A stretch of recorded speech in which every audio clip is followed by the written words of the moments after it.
एका सर्वसामान्य पोलीस कुटुंबावर आलेल्या अचानक वैद्यकीय संकटात मानवी सहवेदना आणि जबाबदार लोकप्रतिनिधींची तत्पर मदत यामुळे एक महत्त्वपूर्ण जीवन वाचवण्यात यश आले. ठाणे शहर पोलीस दलातील पोलीस शिपाई मनीषा बारमाळे यांना अचानक रुग्णालयात दाखल करावं लागलं आणि उपचारांसाठी मोठ्या आर्थिक खर्चाची गरज होती. त्यांना मुलुंड येथील फोर्टिस हॉस्पिटलमध्ये उपचारासाठी दाखल करण्यात आलं. आधी हॉस्पिटल प्रशासनानं हे ऑपरेशन पोलीस वैद्यकीय योजनेच्या अंतर्गत होईल असं सांगितलं होतं. मात्र नंतर हे पोलीस योजनेच्या अंतर्गत होऊ शकत नाही असं फोर्टिस हॉस्पिटल प्रशासनानं सांगितलं. अचानक एवढे 4 ते 5 लाख रुपये कुठून उभे करायचा हा गंभीर प्रश्न त्यांच्यासमोर उभा राहिला. परिस्थिती इतकी बिकट झाली की घरातील सोनं गहाण ठेवण्याची वेळ त्यांच्यासमोर उभी राहिली. जे कायद्याचे रक्षक आहेत त्यांना जर न्याय मिळत नसेल तर ही बाब खरोखरच गंभीर होती. म्हणून मदत मिळण्यासाठी भाजप कार्यकर्ते दत्ता घाडगे यांच्याशी संपर्क साधला असता त्यांनी ही बाब लगेचच आमदार निरंजन डावखरे यांना सांगितली. त्यांनी लगेचच अशा कठीण प्रसंगी मदतीचा हात पुढे करत तात्काळ मुख्यमंत्री सहाय्यता निधीमार्फत आणि मुख्यमंत्री कार्यालयामार्फत आवश्यक ती मदत मिळवण्यासाठी रात्रंदिवस पाठपुरावा केला आणि ती मदतही मिळवून दिली. या सर्व प्रयत्नांमुळे 2 दिवसात मुख्यमंत्री कार्यालय आणि मुख्यमंत्री वैद्यकीय मदत निधी कक्षातर्फे पाठपुरावा केल्यामुळे ते ऑपरेशन पोलीस वैद्यकीय योजनेअंतर्गत फोर्टिस हॉस्पिटल प्रशासनाकडून करून घेण्यात आलं. वैद्यकीय उपचार सुरळीत पार पडले असून त्या ठाणे शहर पोलीस तरुणीला आता प्रकृती सुधारल्यामुळे आज रुग्णालयातून डिस्चार्जही मिळालाय. पोलीस शिपाई मनीषा बारमाळे आणि त्यांच्या कुटुंबियांकडून मुख्यमंत्री, आमदार निरंजन डावखरे आणि मुख्यमंत्री वैद्यकीय सहाय्यता निधी कक्षाचे आभार व्यक्त करण्यात आले. ही केवळ मदतीची कथा नसून माणुसकीच्या नात्यानं जोडलेल्या समाजाचे आणि जबाबदार नेतृत्वाचं एक प्रेरणादायी उदाहरण आहे. मी विठ्ठल सुरनर, माझी बहीण ठाणे येथे पोलीस शिपाई या पदावर कार्यरत आहे. तिची अचानक तब्येत बिघडल्यामुळे तिला फोर्टिस हॉस्पिटल रुग्णालयात दाखल करण्यात आले. तरी तिच्या आर्थिक मदतीची खूप गरज होती.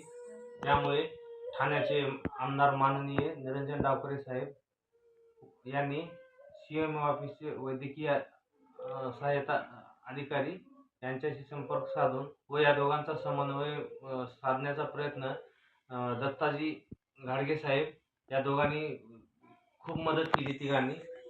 तरी यांचे मी मनापासून आभार मानतो. झाडांच्या फांद्या छाटताना त्यावर पक्ष्यांचा अधिवास आहे की नाही याची खातरजमा करण्यासाठी वन्यजीव संस्थेचं प्रमाणपत्र ठेकेदारांना आता घ्यावं लागणार आहे. तसं फरमानच वन विभागानं काढलं आहे.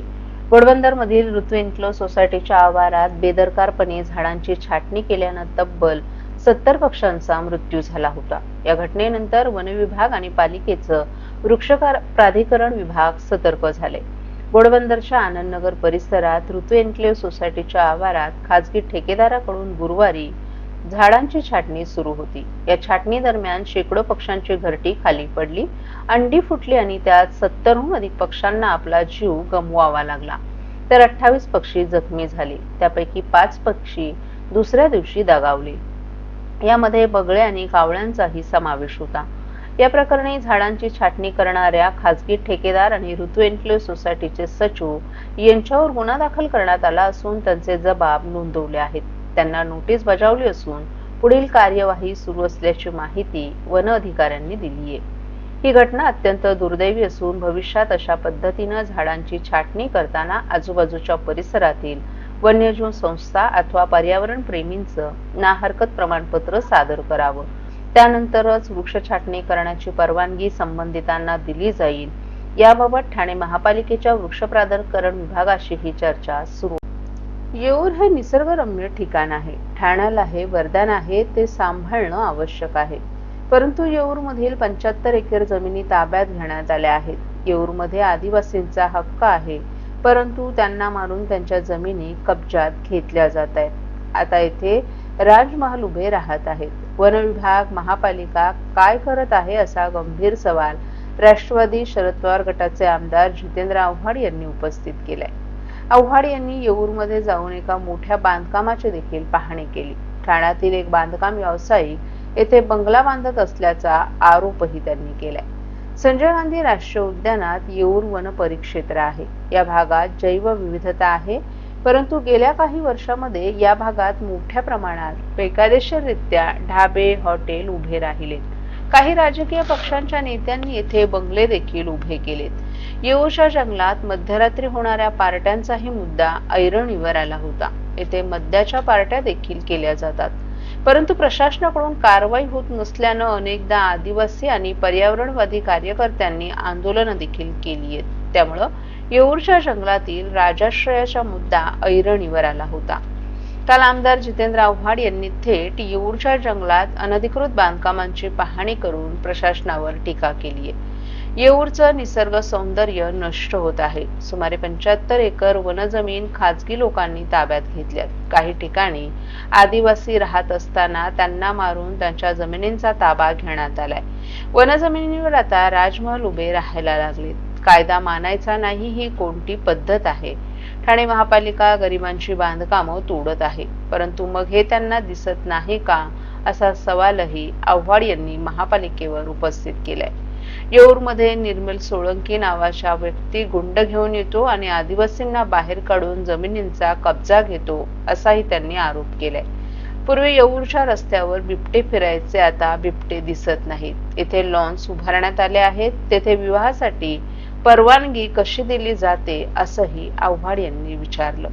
जमिनी संदर्भांच्या तक्रारी पोलिसांकडे जातात, परंतु तक्रारी घेतल्या जात नाहीत. ठाण्यातील एक मोठा विकासक या ठिकाणी बंगला बांधत असल्याचा आरोपही आव्हाड यांनी केलाय. इथल्या खाजगी लोकांनी ताब्यात घेतल्या.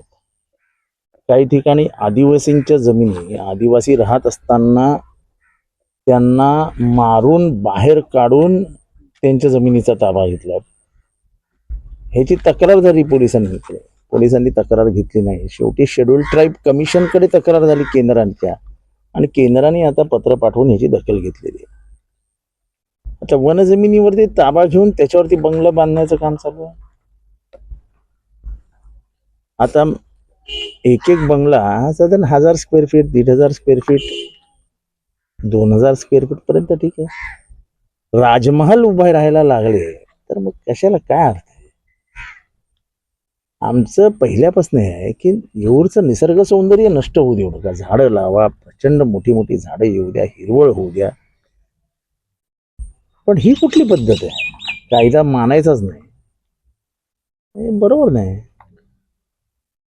आणि मग माझा प्रश्न आहे, ठाणे महापालिका गरिबांची बांधकामं, ही बिल्डिंग तोड रे, ती बिल्डिंग तोड रे, मग हे काय? हे दिसत नाही ना? आणि बांधणाऱ्यालाही थोडीशी तरी जनाची नाही मनाची असावी की बाबा छोटं बांधूया, बांधा, छोटं बांधा ना. आपल्याला राहण्यापुरतं 2-3 बेडरूमचं घर बांधलं ठीक आहे, तुम्हाला रेस्ट हाऊस बांधायचं का, हॉटेल? ठाणे महानगरपालिकेच्या आरोग्य केंद्रात औषधांचा तुटवडा निर्माण होऊ नये, तसंच मुदत संपलेल्या औषधांच्या साठ्यांचं वितरण होऊ नये यासाठी आरोग्य विभागानं पावलं उचलली. त्याचाच एक भाग म्हणून औषध वितरण आणि मुदत संपलेली औषधं यांची माहिती तात्काळ मिळवण्यासाठी एक संगणकीय प्रणाली विकसित करण्यात आली असून त्याद्वारे औषध वितरणाचं व्यवस्थापन आणि त्यावर देखरेख ठेवली जाणार आहे. ठाणे महापालिका क्षेत्राची लोकसंख्या 26 लाखांच्या पुढे गेली. त्यापैकी 52% नागरिक हे झोपडी आणि चाळींमध्ये राहतात. ठाण्यातील विद्यमान 33 आरोग्य केंद्र आणि 6 प्रसूतीगृह असून या आरोग्य केंद्रांमध्ये रुग्णांवर मोफत प्राथमिक दवा उपचार करण्यात येतो. या केंद्रांवर येणाऱ्या नागरिकांची संख्या मोठी असते. एकूणच आरोग्य सुविधेसाठी महत्त्वाची भूमिका बजावत असलेल्या आरोग्य केंद्रांना पालिकेच्या आरोग्य विभागाकडून मागणीनुसार औषधांचा पुरवठा करण्यात येतो. पूर्वीच्या व्यवस्थापनानुसार औषध पुरवठ्यासाठी बराच वेळ वाया जात होता आणि यामुळे काही वेळेस आरोग्य केंद्रात औषधांचा तुटवडा निर्माण होत होता. काही वेळेस नजर चुकीनं मुदत संपलेली औषधही वितरत होऊन त्यावर टीका होते, अशी बाब आरोग्य विभागाच्या निदर्शनास आली आहे. त्यामुळे आरोग्य विभागानं आता संगणकीय प्रणालीद्वारे औषधांचं वितरण करण्याचा निर्णय घेतला असून त्याची अंमलबजावणी लवकरच सुरू केली जाणार असल्याची माहिती मुख्य वैद्यकीय अधिकारी डॉ. प्रसाद पाटील यांनी दिली आहे. ठाणे महापालिकेच्या आरोग्य विभागाकडून शहरातील आरोग्य केंद्रांना औषधांचा पुरवठा करण्यात येतो. औषधांच्या मागणीचं पत्र आरोग्य केंद्रांकडून आरोग्य विभागाला पाठवण्यात येतं. त्यानंतर आरोग्य विभाग ती आधीच औषधं आहेत की नाही याची तपासणी करते आणि त्यानंतर त्याचं विवरण करते.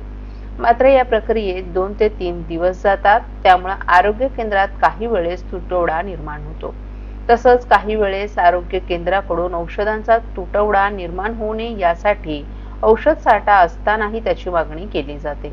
त्यामुळे ज्या ठिकाणी गरज असते त्या ठिकाणी साठा उपलब्ध करून देणं शक्य होत नाही.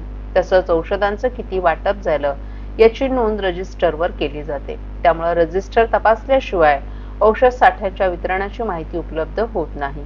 अनेकदा औषधांची मुदत संपुष्टात येण्यासाठी काही दिवसच शिल्लक असतात. त्याबाबतही माहिती उपलब्ध नसते आणि ती वितरित झाल्यावर पालिकेवर टीका होते. यामुळेच औषध वितरणावर ऑनलाईनद्वारे देखरेख ठेवण्याचा निर्णय